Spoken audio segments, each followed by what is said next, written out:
Get out. This house belongs to me now.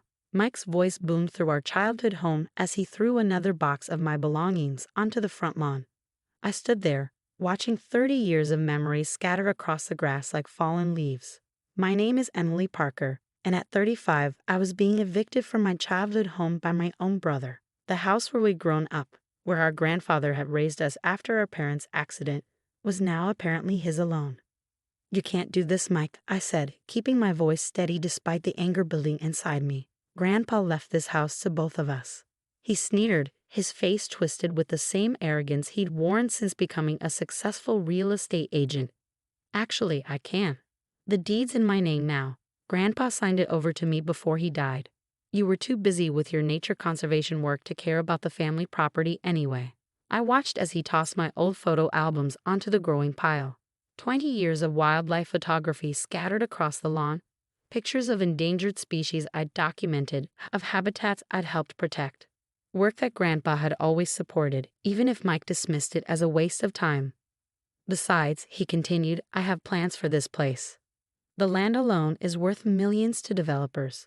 Time to tear down this old house and build something worthwhile." My heart stopped. Tear down the house? The beautiful Victorian home our grandfather had lovingly restored, the gardens he tended until his last days?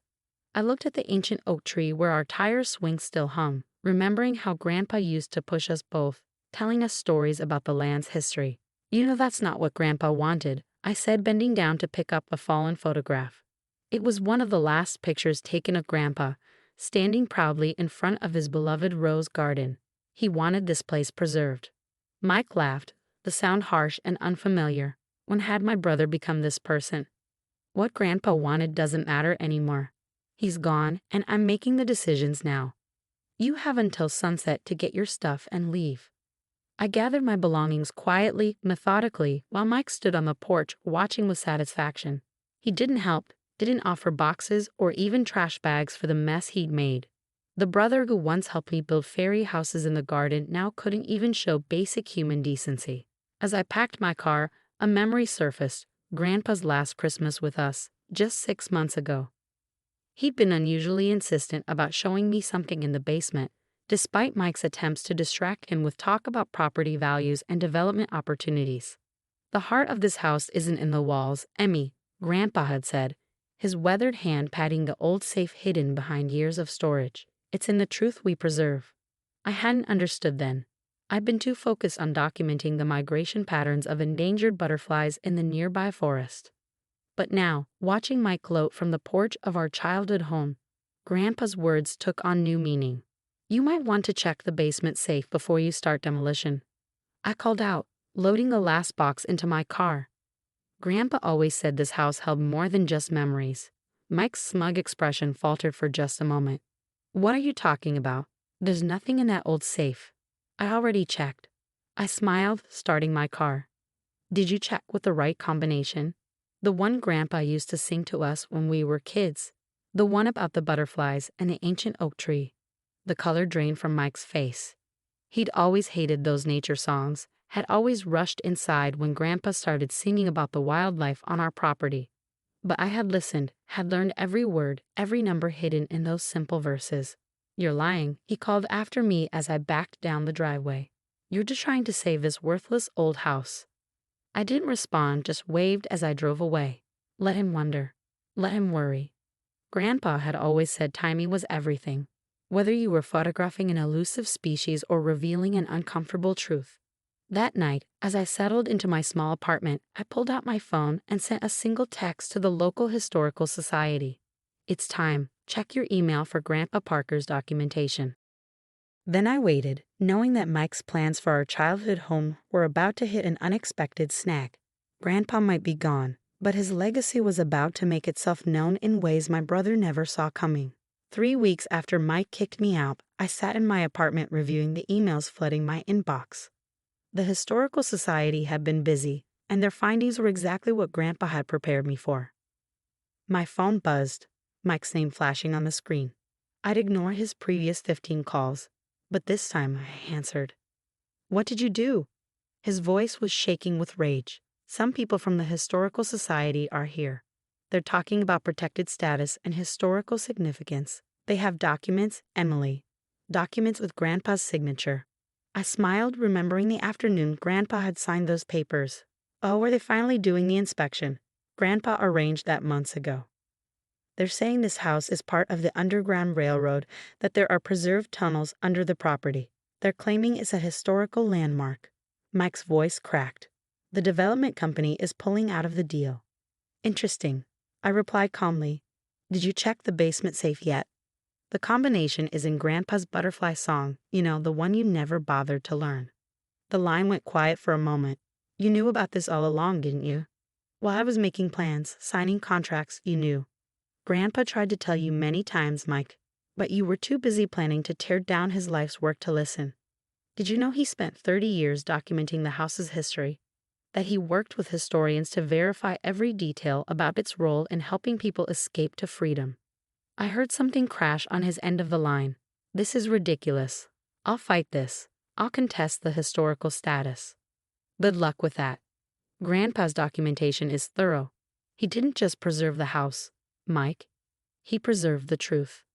After hanging up, I pulled out the copy of the papers Grandpa had given me that last Christmas.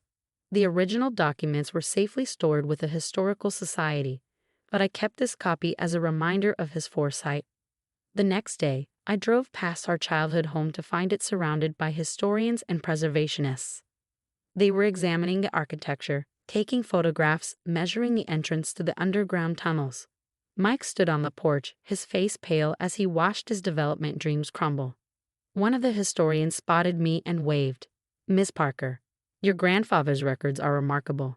The detailed maps of the tunnel system, the documented accounts of the families who passed through. This is a significant historical find.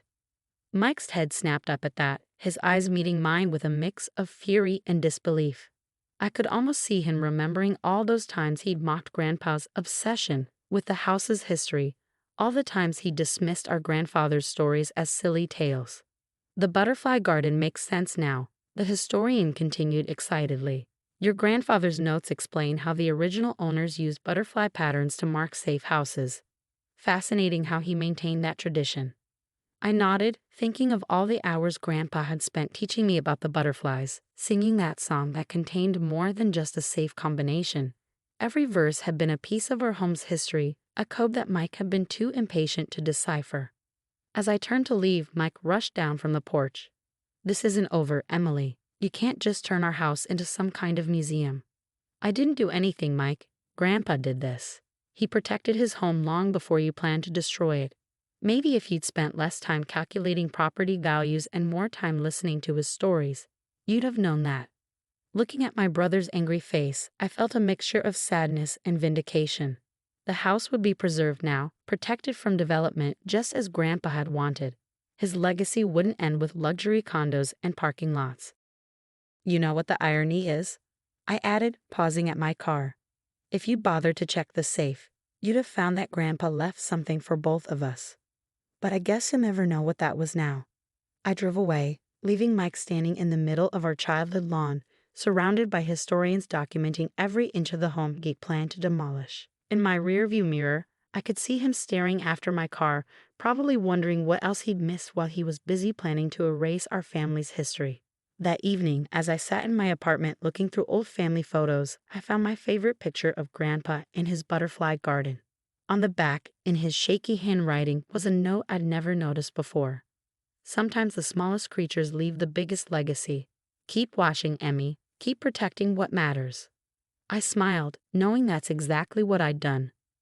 A month later, I stood in front of our childhood home, watching as workers carefully installed the historical landmark plaque.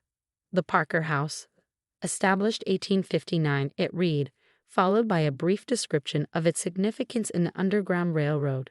Below that, in smaller text, preserved by Thomas Parker in memory of those who sought freedom. Mike hadn't spoken to me since the Historical Society's inspection.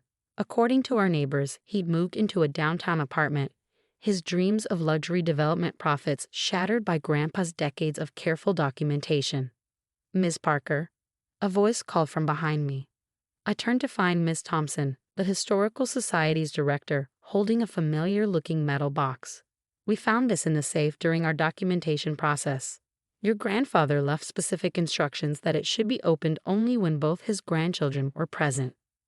I stared at the box, remembering Grandpa's knowing smile that last Christmas. Have you contacted my brother? She nodded. He's agreed to meet us here this afternoon. Perhaps you'd like to stay. 3 hours later, Mike's BMW pulled into the driveway. He looked different, tired, less polished than usual. The arrogant real estate agent facade had cracked, revealing something of my childhood brother underneath. Let's get this over with, he muttered, avoiding my eyes as we gathered in Grandpa's study.